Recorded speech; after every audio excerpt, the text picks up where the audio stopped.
कक्षा में पुनः एक बार स्वागत करूँगा और हम लोग जो हमारा जो टॉपिक है चैत्र संगठन इस निबंध के बारे में हम लोग चर्चा करने जा रहे हैं और हम लोग बाबू गुलाब राय जी के बारे में संपूर्ण परिचय की जानकारी प्राप्त कर चुके हैं। आज हम लोग उनसे संबंधित उनसे रचित जो निबंध है चैत्र संगठन इसके बारे में हम लोग चर्चा करेंगे। ठीक, हाँ, मनुष्य की विशेषता उसके चैत्र में है। चैत्र के कारण ही एक मनुष्य दूसरे से अधिक आदरणीय समझा जाता है। मनुष्य का आदर उसके पद, धन तथा विचार के कारण होता है, परंतु ये सब एक प्रकार से बाहरी है, स्थायी नहीं। यदि स्थायी कोई हो तो उसके लिए जो आदर होता है वह भय के कारण। धन का आदर वही करेगा जिसको धन से कुछ लाभ उठाने की इच्छा हो। विद्या का मान सज्जन अवश्य करते हैं, वह भी जब विद्या नियम एवं चैत्र से युक्त हो। विद्या, धन तथा पद के होते हुए भी रावण अपने राक्षसी कर्म कारण निंदनीय रहा। मनुष्य केवल विद्वान होने से कदापि वंदनीय नहीं हो सकते। देखिए यहाँ पर बाबू गुलाब राय जी मनुष्यों की चैत्र के बारे में कहना चाहते हैं कि मनुष्य के लिए चैत्र कितना इम्पोर्टेंट होता है और मनुष्य की जो स्पेशलिटी है, मनुष्य की जो विशेषता है वो उसके चैत्र में निक्षिप्त होता है। बिना चैत्र के मनुष्य न कभी विशेष हुआ है न हो सकेगा। चैत्र के कारण ही एक मनुष्य दूसरे मनुष्य से आदरणीय होता है और गौरवमय समझा या पाया जाता है। मनुष्य का आदर हम लोग 3 प्रकार से करते हैं। एक है पद, दूसरा है धन और तीसरा है उसके विचार। पहला है पद। अब मैं फॉर एग्जाम्पल के लिए कहना चाहूँगा, समझाने के लिए कह रहा हूँ, आप लोग बुरा मत मानिए। कुछ लोग होते हैं जैसे कोई एमएलए है, एमपी है, सो उससे देखकर कोई भयभीत होता है तो बिकॉज ऑफ हिज चेयर। मैं एमएलए कहूँगा तो शायद थोड़ा बहुत ज़्यादा हो जाएगा। एक साधारण सा एक पुलिस इंस्पेक्टर को ले लीजिए। अगर मैं गाड़ी चला रहा हूँ और मेरे पास ड्राइविंग लाइसेंस नहीं है, सो मैं एक होमगार्ड को देख के भी डरूंगा बिकॉज ऑफ हिज पोस्ट। अगर मेरे पास ड्राइविंग लाइसेंस होता तो उससे डरने की आवश्यकता है नहीं। सो पद के कारण हमको डरना पड़ता है बिकॉज ऑफ पोस्ट। और दूसरा होता है धन। अगर मैं किसी धनी से धनी को आदर देता हूँ, सम्मान देता हूँ, कारण क्या है? उसके पास जो धन है उसके कारण शायद मैं उसको इज्जत देता हूँ, मे बी, क्योंकि I am expecting something from that rich person, तभी मैं उसको इज्जत दे रहा हूँ। अगर मैं उससे कुछ भी एक्सपेक्ट नहीं करता तो मुझे उसे इज्जत देने की आवश्यकता नहीं होती, नीड नॉट। मुझे उससे कुछ भी लेना देना नहीं है, so why I should give respect to him. तीसरा कारण होता है कि उस व्यक्ति को मैं मान, सम्मान, इज्जत दूंगा जो मेरे विचारों से श्रेष्ठ है, उत्तम है, बढ़िया है, जेंटलमैन है। उनको मैं कभी मैं कुछ लोगों को इज्जत देता हूँ, अब ना ही उसके पास कोई पद है ना ही उसके पास धन है, फिर भी मैं उनको इज्जत देता हूँ because of his views, thoughts. उनके विचार जो है ना मुझे अपनी मतलब उनकी ओर मुझे आकर्षित करती है, तब मैं जाकर उनको इज्जत देता हूँ। कारण क्या है? क्योंकि उनके जो विचार है ना वो उच्च स्तर के हैं, हाई लेवल, हाई पिक के हैं, जो मुझे उनकी ओर आकर्षित करते हैं, कुछ अच्छे विषयों की ओर, कुछ अच्छे मार्ग की ओर। तो अपने आप में उनके प्रति आदर सम्मान व्यक्त करता हूँ। हाँ, लेकिन यहाँ पर गुलाब राय जी कहना चाहते हैं कि केवल पढ़ा लिखा होने से ही कोई भी व्यक्ति समाज में ना आदर पाया है ना पाएगा। अब बहुत पढ़े लिखे हैं, मान लीजिए, नहीं पढ़े लिखे हैं, ठीक है, सो आप बहुत पढ़े लिखे हैं और सोसाइटी वाले आपको इज्जत देते हैं, सो सोसाइटी के लोग मूर्ख हैं। फिर से एक बार कह रहा हूँ, आप बहुत पढ़े लिखे हैं, अगर सोसाइटी वाले आपको इज्जत देते हैं तो आपकी सोसाइटी वाले सबसे बड़े मूर्ख हैं। केवल पढ़ाई करने से ही कोई इज्जत किसी को इज्जत, आदर, मान, सम्मान, रिस्पेक्ट, ऑनर देते हैं तो वो बोलता है। क्यों? क्योंकि जब तक पढ़ाई के साथ साथ डिसिप्लिन नहीं है, मैनर्स नहीं है, तो फिर उस पढ़ाई करने से भी कोई लाभ नहीं होगा, विशेष लाभ नहीं। बहुत पढ़े लिखे हैं but they doesn't have any kind of discipline, any kind of manners, तो फिर उसकी पढ़ाई की क्या वैल्यू है और उस व्यक्ति की क्या वैल्यू है? आप ये एक बात सोचिए, क्या ऐसा होता है कि मैं बहुत पढ़ा लिखा हूँ, ठीक है, अब मैं आपके सामने एक टीचर के नाते, एक लेक्चर के नाते, एक असिस्टेंट प्रोफेसर के नाते खड़ा हूँ और मैं प्रिंसिपल रूम के अंदर जा रहा हूँ, उनके कैबिन में, उनके चैम्बर में, सो मैं जा रहा हूँ, so without knocking, without taking permission if I enter, तो मैं अनपढ़ कहलाऊंगा या फिर पढ़ा लिखा कहलाऊंगा? बहुत पढ़ा लिखा हूँ, बहुत सारी डिग्रियाँ हैं, चलो छोड़ो वो सब, but what is the use? Without discipline, without manners, my education is nothing but equal to a dustbin. कचरे के डिब्बे के समान है ये।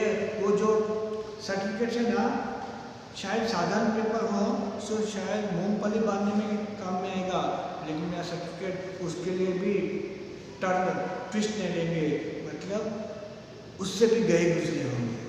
क्यों? क्योंकि पढ़ाई है लेकिन क्षेत्र नहीं है, डिसिप्लिन नहीं है, मैनर्स नहीं है, सो कहीं पर भी जाएंगे तो आपको इज्जत नहीं मिलेगी। पहले तो पढ़े लिखे हैं कहकर इज्जत देंगे, बट व्हेन दे रियलाइज बहुत पढ़ा लिखा है but they don't know how to behave the society, तो फिर लोग क्या कहेंगे? क्या कहेंगे?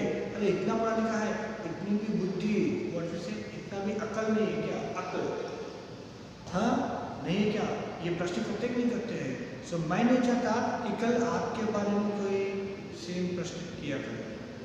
सो मतलब पढ़ाई के साथ साथ क्षेत्र का निर्माण भी अत्यंत आवश्यक होता है। विदाउट दैट इंसान नहीं होता है। अब क्या होता है मैं कहना नहीं चाहूँगा, आई थिंक समझदार के लिए डॉट। सो मनुष्य का मूल्य उसके क्षेत्र में है, क्षेत्र में ही उसके आत्मबल का प्रकाश होता है और यह पता लगता है कि उसकी आत्मा कितनी बलवान है। मनुष्य का क्षेत्र ही बतलाता है कि वह कितने पानी में है। Very good. सो मनुष्य का मूल्य कहाँ होता है? उसके क्षेत्र में ही छिपा रहता है। मतलब जिसके पास कैरेक्टर है उसी के अनुसार से ही सोसाइटी में, समाज में उसको मान, सम्मान, इज्जत, गौरव मिलता है। क्यों? क्योंकि क्षेत्र के आधार पर ही उसकी वैल्यू को हम लोग आंकते हैं। We evaluate the person value on his or on her character. क्योंकि जिसके पास चरित्र है उसका कितना बल है, कितनी वैल्यू है लोग कहेंगे। नहीं तो फिर अभी मैंने कहा ना, जब तक पद है, जब तक धन है, तब तक इज्जत होगा। कल तक एक इंस्पेक्टर था, पोस्ट के ऊपर था, तो मोहल्ले वाले या फिर जान पहचान वाले उनको सलाम किया करते थे। अब जैसे वो रिटायर हो गया है, कोई सलाम करेगा? पोस्ट गई, इज्जत भी गया। धन था, धन है बोल के बहुत सारे लोग उनको इज्जत करते थे, सर पर चढ़ा करते थे, इज्जत नवाजते थे। अब धन गया, अब कोई इज्जत करने वाला है?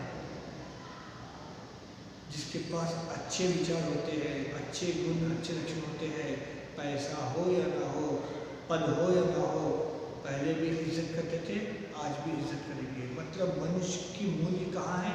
उसके क्षेत्र में है, क्षेत्र के गुणों में है, क्षेत्र के लक्षणों में छिपा है। इसलिए आप लोगों को चाहिए कि आप लोग अपना जो क्षेत्र में जो आत्मबल छिपा है उसकी वृद्धि, उसकी विकास करना चाहिए, क्योंकि उसके बलबूते पे ही आप अपना जीवन यापन करेंगे और समाज वाले आपको आदर देंगे। और क्योंकि मनुष्य का कैरेक्टर ही, क्षेत्र ही बतलाता है कि मनुष्य कितने पानी में है और कितने पानी से ऊपर है। हाँ, यह क्षेत्र क्या है जो इतना महत्व रखता है? यह क्षेत्र उन गुणों का समूह है जो हमारे व्यवहार से संबंध रखते हैं। दार्शनिक बुद्धि, वैज्ञानिक कौशल, काव्य की प्रतिभा, ये सब वांछनीय है, परंतु ये हमारे क्षेत्र से संबंध नहीं रखते। फिर क्षेत्र में कौन सी बात आती है? देखिए, तो आखिर ये चैत्र क्या है ये बतलाना चाहते हैं डॉक्टर बाबू गुलाब राय जी, और उनका कहना है कि चैत्र में इतना महत्वपूर्ण विषय है क्या चैत्र क्या उन गुणों का समूह है, it's a group of that qualities कि जिसमें मनुष्य का व्यवहार का कनेक्टिविटी होती है, संबंध होता है। जैसे कि दार्शनिक बुद्धि, जैसे कि लास्ट क्लास में मैंने बताया था फिलोसफी, यस फिलोसॉफिकल माइंड, या फिर कुछ साइंटिफिक स्किल्स, वैज्ञानिक कौशल, या फिर काव्य की प्रतिभा, क्या पोएट्री के कुछ टैलेंट, क्या ये मनुष्य के चरित्र के निर्माण में सहायक होते हैं? क्या ये वो गुण है जिससे कि मनुष्य का चरित्र का निर्माण होता है? तो यहाँ पर बाबू गुलाब राय जी कहते हैं कि no, these are not the characteristics, these are not the qualities to form your character. No, ना ही दार्शनिक बुद्धि, ना ही वैज्ञानिक कौशल और ना ही काव्य प्रतिभा, इनसे आपके व्यवहार चरित्र से कोई भी संबंध है नहीं, क्योंकि लोग मानते हैं कि इनके होने से आपका चरित्र का विकास होगा, उन्नति होगी और समाज वाले आपको सर पर बिठाएंगे। सो ये आपकी मूर्खता है। सो मूर्खों जैसा व्यवहार मत कीजिए कर बाबू गुलाब राय जी कहते हैं। और वो कहते हैं कि चरित्र में क्या क्या लक्षण जुड़ी हुई होती है और किन गुणों के समूह से चरित्र का निर्माण होता है। उसमें से पहला है विनय। किसी का नाम है क्या? हाँ, विनय, उदारता, लालच में न पड़ना, धैर्य, सत्य भाषण, वचन का प्रतिपालन करना और कर्तव्य परायणता। कुल मिलाकर ये सब गुण हैं, 7 गुण हैं। फिर से एक बार रिपीट करूँगा, विनय, उदारता, लालच में न पड़ना, धैर्य, सत्य भाषण, कर्तव्य परायणता और वचन का प्रतिपालन करना, 7 गुण हैं। तो इन 7 गुणों के सम्मेलन से, इन 7 गुणों के मिश्रण से मनुष्य का चरित्र का संगठन होता है, निर्माण होता है। जब मनुष्य अपने चरित्र का निर्माण करना चाहता है तो इन 7 गुणों को अपने बुद्धि में यहाँ पर फील कर ले, रजिस्टर कर ले, क्या आप में ये गुण है या नहीं। यू में चेक, ये है तो आप में चरित्र है, ये नहीं है तो आप में चरित्र नहीं है। सो आप लोग चरित्रहीन कहलाएंगे, चरित्रवान नहीं। हाँ, सो और आगे बढ़ते हैं। चरित्र में इन सब बातों के अतिरिक्त और भी बहुत सी बातें हैं, परंतु ये मुख्य है। लो और भी है, बट दीज आर इम्पोर्टेंट। ये है तो भी चलेगा। ये सब गुण प्रायः स्वाभाविक होते हैं, परंतु अभ्यास से बढ़ाए जाते हैं। अभ्यास में सत्संग से बहुत सहायता मिलती है। अभ्यास के लिए बाल्यकाल ही विशेष उपयुक्त है। उपयुक्त अच्छा वर्ड है ना, उपयुक्त।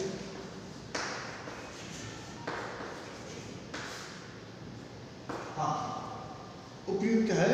यह काल निर्णय का है। बनते समय मनुष्य जैसे बन जाए वैसा ही जीवन पर्यंत रहता है।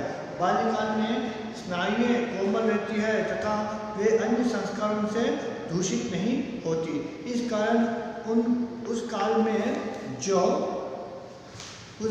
जो अभ्यास डाला जाता है वह सहज ही में सिद्ध हो जाता है। प्रौढ़ावस्था में अन्य संस्कारों के दृढ़ हो जाने के कारण नए संस्कार कठिनाई से जमते हैं। देखिए, तो ये जो, हाँ, पहले इसको हम क्लियर कर लें और भी है उपयुक्त।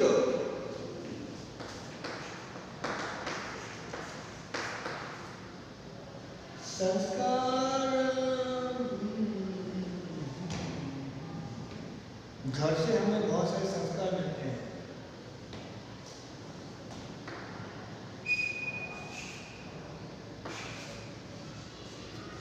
Yes.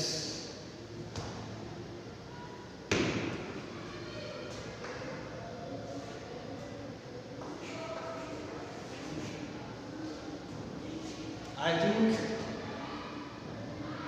याद आ रहा है, संस्कार कहते हैं, मर्यादाएं कहते हैं, शिष्टाचार कहते हैं। इंग्लिश में एक ही वर्ड है, नहीं सर्च करना होगा और वर्ड है या नहीं, बट हिंदी में संस्कार कहते हैं, मर्यादाएं कहते हैं, शिष्टाचार भी मैनर्स ही कहलाता है। ठीक, लोग कितना यू डोंट हैव मैनर्स, क्या तुम्हारे पास शिष्टाचार या मर्यादा या फिर संस्कार नहीं है क्या? घर में नहीं सिखाया क्या? पूछते ना, अच्छे बुरे की विवेक वो है मैनर्स। सो यहाँ पर गुलाबराज जी कहते हैं कि ये सब गुण प्रायः स्वाभाविक होते हैं। स्वाभाविक मतलब नेचुरल होते हैं, बचपन से ही, मतलब वो हर किसी के अंदर ये सारे क्वालिटीज होते हैं, लेकिन बचपन से अगर हम लोग इसके आदत या आदी होते हैं, मतलब उसका प्रयोग हम लोग करते जाएंगे, so it will develop inside. अभ्यास से, सत्संग से, सत्संग मतलब होता है गुड कंपनी, सत्संग, सत मतलब होता है सत्य या फिर अच्छा, ठीक है। सो सत्संग मतलब होता है गुड कंपनी। गुड कंपनी से मतलब जहाँ पर भी आपको कुछ अच्छा बोलने के लिए, सीखने के लिए, सुनने के लिए मिलता है ना, वो है सत्संग। जहाँ बुरा देखने के लिए, बुरा सुनने के लिए, बुरा कहने के लिए जहाँ मौका मिलता है, वो है कुसंग। कुसंग, बैड कंपनी। अब आप लोग बैड कंपनी में हैं या गुड कंपनी में हैं, चेक कर लो। सो यहाँ पर गुलाबराज जी कहते हैं कि ये सब गुण प्रायः स्वाभाविक होते हैं, नेचुरली हर एक में होता है। अभ्यास से, सत्संग से जो है ना, ये हम लोग उसका विकास करें, और सत्संग हमें इन संदर्भों में सहायक सिद्ध होता है। और अभ्यास के लिए चाइल्डहुड से बढ़कर और कोई समय ठीक नहीं होगा, क्योंकि बाल्यकाल में ही हम लोग बहुत सारे विषयों को जो है ना अभ्यास कर लेते हैं और उसका आदत डाल लेते हैं। We become habitual to so many things in from our childhood. जैसे ये काल निर्णय ही है, मतलब time is going to decide it, it's a time factor. अब कारण ये है कि बाल्यावस्था में जो हमारे स्नायुएं हैं, हमारी जो नाड़ी है, जो व्यवस्था है ना, वो बहुत ही सॉफ्ट, कोमल होता है। इस समय हम लोग कोई भी अभ्यास करेंगे, कोई भी लक्षण या कोई भी आदत को डालेंगे, तो वो जीवन पर्यंत हमारे साथ रहेगा। बचपन में जो हम लोग आदत डाले हैं ना, वो जीवन भर रहते हैं, क्योंकि प्रौढ़ावस्था में, मतलब व्हेन वी बिकम मैच्योर, जब शरीर और मन हमारा परिपक्व हो जाता है, उस समय जो आदत डालते हैं ना, वो बीच में हम लोग छोड़ते थे। बचपन में कुछ आदत, जैसे कि बचपन से सच बोलने की आदत है, तो जीवन भर सच ही बोलते हैं, पता नहीं क्यों। क्योंकि बाल्यकाल में हमारी जो बुद्धि है ना, और हमारा मन जो है ना, एकदम सॉफ्ट और क्लीन रहता है। इसमें किसी भी प्रकार का अशुद्धियाँ, इम्प्योरिटी, नापाक, मलिनता, प्रदूषण नहीं होता है, वो भी पोल्यूटेड है। बाद में हम लोग पोल्यूट कर देते हैं, इट्स डिफरेंट मैटर। क्योंकि बचपन से कोई भी झूठ बोलने वाला नहीं होता है, झूठ का आदत हम लोग डाल लेते हैं, है या नहीं? घर वाले कभी कभी कहते हैं ना, अरे बचपन में तो ऐसा नहीं था, अब ऐसा हो गया है, बिकॉज ऑफ बैड कंपनी, कुसंग। सत्संग में होते तो सच ही बोलते, कुसंग में आ गए ना, झूठ बोलना शुरू करती है। सो बाल्यकाल में जो स्नायुएं हैं कोमल रहती है और संस्कार दूषित नहीं होते हैं, मैनर्स हमारे पोल्यूट नहीं होते, इसलिए बाल्यकाल में ही हमें इन सब का अभ्यास करना चाहिए। मनुष्य जीवन का प्रभात, जिसमें सब प्रकार की शक्तियों की विकास की संभावना होती है, विद्यार्थी जीवन में व्यतीत होता है। जो लोग इन विद्यार्थी जीवन में हमारे पथ प्रदर्शक है, उनका परम उत्तरदायित्व है कि वे हमें ऐसा रास्ता दिखाए कि यह काल केवल ज्ञान संग्रह में ही न चला जाए, बाल्यावस्था फिर लौटकर नहीं आती। भावी चरित्र निर्माण करने का यही सुअवसर है। विद्यार्थी और शिक्षक अपने अपने उत्तरदायित्व को समझकर निम्नलिखित सिद्धांत पर ध्यान दें और उनसे विद्यार्थियों के चरित्र संगठन में सहायता लें। यद्यपि सिद्धांत प्राचीन काल से बदलाए जा रहे हैं, तथापि इनके प्रचार की आज भी उतनी ही आवश्यकता है जितनी प्राचीन काल में थी। Fantasy, this is the paragraph all about you people and me, क्योंकि यहाँ पर विद्यार्थी कम्युनिटी के लिए है, belongs to student community and a teacher. क्योंकि मनुष्य का जीवन जो है ना, बाल्यकाल से आरंभ होता है, लेकिन उसमें परिपक्वता उस समय आती है जब वो विद्यार्थी क्षेत्र पर आता है। क्योंकि विद्यार्थी के जीवन में ही बहुत सारी घटनाएं घटती है और विद्यार्थी काल में ही जब वो स्टूडेंट लाइफ व्यतीत करता है, कोई भी बालक या बालिका, युवक या युवती, तो उस समय ही जीवन में बहुत सारे जो है ना परिवर्तन आते हैं। और एक ये गुरु और शिष्य दोनों के लिए संबंधित है, क्योंकि यहाँ पर गुरु को चाहिए कि अपने विद्यार्थी, अपने छात्रों को नियंत्रित करते हुए इन विषयों के बारे में समझाए और हर एक विद्यार्थी को यह बताने की चेष्टा करे कि उसके जीवन में चेंज कितना इम्पोर्टेंट होता है। यह बात भले ही बहुत पुरानी विषय है, बहुत पुराने समय कहा गया था, मतलब 100 साल 150 साल या फिर वेद पुराणों के समय कहा गया है। It's different matter. यह बात उस समय जितना आवश्यक था आज भी उतना ही आवश्यक है, क्योंकि आज भी मनुष्य है, उस समय भी मनुष्य था। आज भी हमारे अंदर संस्कार है, उस समय भी कुछ संस्कार निहित थे। सो हमें ये जानकर सच कहूँ तो मैं अपने आप को बहुत ही भाग्यवान समझूंगा कि मैं आप लोगों को यह लेसन समझाने के लिए यहाँ पर खड़ा हूँ। और आई वुड लाइक टू से कि आप भी बहुत किस्मत वाले हैं, भाग्यशाली हैं कि इस लेसन को सुनने के लिए यहाँ पर तत्पर है, क्योंकि इस लेसन के माध्यम से आप लोग अपने जीवन में बहुत सारे चेंजेस, परिवर्तन ला सकेंगे। I hope so. आगे बढ़ेंगे। सो स्टूडेंट लाइफ में, मतलब आपके जीवन में बहुत सारी घटनाएं घटी हैं, लेकिन अभी भी चाहे तो आप अपना जीवन को ठीक कर सकते हैं। सो हम लोग चरित्र के निर्माण की ओर, संगठन की ओर आगे बढ़ेंगे और बाबू गुलाब राय ने जो लक्षण, जो गुण बताए हैं, एक एक के ऊपर हम लोग गहनता से चिंतन करेंगे। पहला है विनय। विनय विद्या का भूषण है। बिना विनय के विद्या शोभा नहीं देती। भगवद गीता में ब्राह्मण का विशेषण विद्या विनय संपन्न कहा गया। जिस विद्या के साथ विनय नहीं, उसमें कोई लाभ नहीं हो सकता। विनय केवल विद्या को ही नहीं, वरन धन बल दोनों को भी शोभा देती है। कहा ना इससे पहले विनय। विनय मतलब व्हाट इज विनय?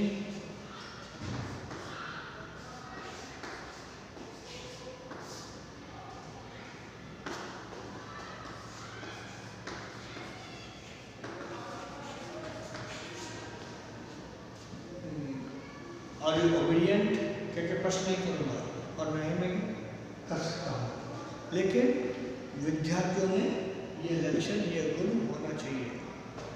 बिना विनय के, एक्चुअली विनय जो है ना विद्या के लिए तो आभूषण के बराबर होता है। जैसे कोई महारानी है, लेकिन या फिर कोई महाराजा है, उसके सर के ऊपर ताज नहीं है, तो क्या महाराज दिखाई देगा? है महाराज एट एनी कॉस्ट, मतलब क्रॉन हो या ना हो, लेकिन क्रॉन हो तो और भी सुंदर दिखेंगे ना। सो विद्या है, लेकिन विनय रूपी आभूषण नहीं है, सो विद्या भी शोभायमान सुंदर दिखाई नहीं देगा। इसलिए चाहिए कि जो भी विद्या अर्जन करने वाले हैं वो विनय को भी प्राप्त कीजिए। जब विनय रूपी आभूषण अपने साथ रख लेंगे, सो विद्या आपके जीवन में रोशनी लाएगी, लाइट लाएगा। हाँ, सो केवल बिना विनय के विद्या नहीं कहलाती है। आप लोग बहुत बच्चे के हैं, डिग्री के स्टूडेंट्स हैं, अभी तो ऑनलाइन है। ऑफलाइन में जब आप लोग इतना क्यों क्लियर अभी कर दूँगा। We are taking some online classes for you people and some live classes also. अब लाइव क्लास में आप लोग एंटर होते ही how many people are there, you use to tell good morning, good afternoon to your particular faculty. कितने सारे लोग हैं? हाँ, इट्स कम्स अंडर विनय। या फिर आप लोग स्कूल में, इंटर में पढ़ाई की है, कितनी सारी बालक बालिकाएं हैं जो परमिशन के साथ अंदर आते हैं, या फिर जब तक सर मैडम ना कहें तब तक ना बैठने वाले कितने सारे हैं। क्लियर? बहुत बार तो ऐसा होता है कि कोई मैडम सर आ गई है तो सामने वाले बच्चे खड़े होते हैं, पीछे वाले तो बैक बेंचर्स बैठे रहते हैं, हमें कौन देख रहा है। But a teacher use to observe all the things. बस इतना ये है कि वो नहीं कहना चाहते हैं, क्योंकि हर बात कहना उचित नहीं होगा। यू हैव सम मैच्योरिटी, क्योंकि विद्या के साथ साथ आप में ये है क्या हम लोग समझते हैं। ये नहीं है तो हम लोग कितना भी कहेंगे ना, सब व्यर्थ है। आपके पास कान तो है दिखने के लिए, लेकिन काम नहीं कर रहे हैं, फिर फायदा क्या है। तो विद्या तो है, विनय नहीं है, तो उस विद्या का फायदा क्या है। नो यूज, यूजलेस है, घटिया, मतलब कचरे का डब्बा भी कहेगा ए यहाँ मत डाल, कहीं और फेंक, क्यों? क्योंकि वो विद्या किसी काम का भी नहीं होगा जिसमें विनय नहीं है। विनय केवल विद्या के लिए नहीं, धन के लिए भी है, बल के लिए भी है। बहुत धन है लेकिन विनय नहीं है तो भी वो धन नहीं कहलाएगा। बहुत बलशाली है, you have lot of power, सबके सब बाहुबली है, हाँ पता है मुझे, तो सबके सब आप लोग शक्तिशाली है, बाहुबली है, सब भुजा के साथ है। सो कोई आपके सामने कोई कमज़ोर व्यक्ति आ गया है, आप चाहे तो उसको मार सकते हैं, लेकिन आप लोग उसको क्षमा कर देते हैं, तो वो है विनय। मतलब किसी के प्रति अपना प्रभाव, अपना शक्ति, अपना अधिकार का प्रयोग किए बिना ही अगर आप लोग टल जाते हैं, तो आप में विनय आ गया है। नहीं तो फिर गर्व आएगा, घमंड आएगा, फिर कहूँगा सत्यानाश आएगा। सो यहाँ पर भृगु जी ने भगवान विष्णु के वक्षस्थल पर लात मारी, तो भगवान पूछने लगे कि महाराज आपके पैर में चोट तो नहीं आई? विनय का यही उत्तम आदर्श विनय का यही उत्तम आदर्श है। विनय केवल शिष्टाचार के लिए ही आवश्यक नहीं है, वरन इसमें आत्मा की भी शुद्धि होती है।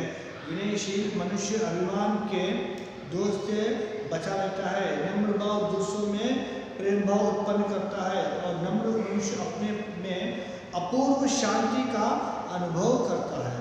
धन धल विद्या के होते हुए भी जो विनय प्रकट करता है, उसको कोई कायर नहीं कह सकता। भयवश विनय आत्मा को घेरती है, किंतु प्रेम और निराभिमान युक्त विनय आत्मा का उत्थान करती है। देखिए भृगु ऋषि कहकर एक बहुत बड़े ऋषि थे, बहुत ही क्रुद्ध, मतलब बहुत ही क्रोधी, बहुत जल्दी गुस्से में आने वाले भृगु महर्षि कहकर ऋषि थे हमारे पुरानी कथाओं में। सो एक बार भृगु ऋषि को बहुत क्रोध आता है नारायण के ऊपर, विष्णु के ऊपर। सो हरि के ऊपर उनको बहुत क्रोध आता है, विष्णु भगवान के ऊपर, और वो इतने शक्तिशाली है कि भूमि से सीधा स्वर्ग चले गए और वहाँ पर उस सर्प के ऊपर वो शैया पर लेटे हुए हैं और लक्ष्मी माता उनकी पाँव दबा रही है, और भृगु महर्षि उनका जो मतलब एकांत है, प्राइवेसी है, उसको डिस्टर्ब करते हुए अंदर चले गए हैं और सीधा जाकर विष्णु महाराज को लात मारते हैं, हाथ से नहीं, पाँव से, मैं पाँव नहीं बताऊँगा। सो लात मारते हैं, और जैसे लात मारते हैं, अब लात मारने के बाद एक्चुअली क्या करना चाहिए? वो तो भगवान है, ये एक ऋषि है, पावरफुल है, ओके, फिर भी क्या करना चाहिए? लेकिन यहाँ पर विष्णु क्या करते हैं? विष्णु भगवान उनका पाँव चरण पकड़ते हैं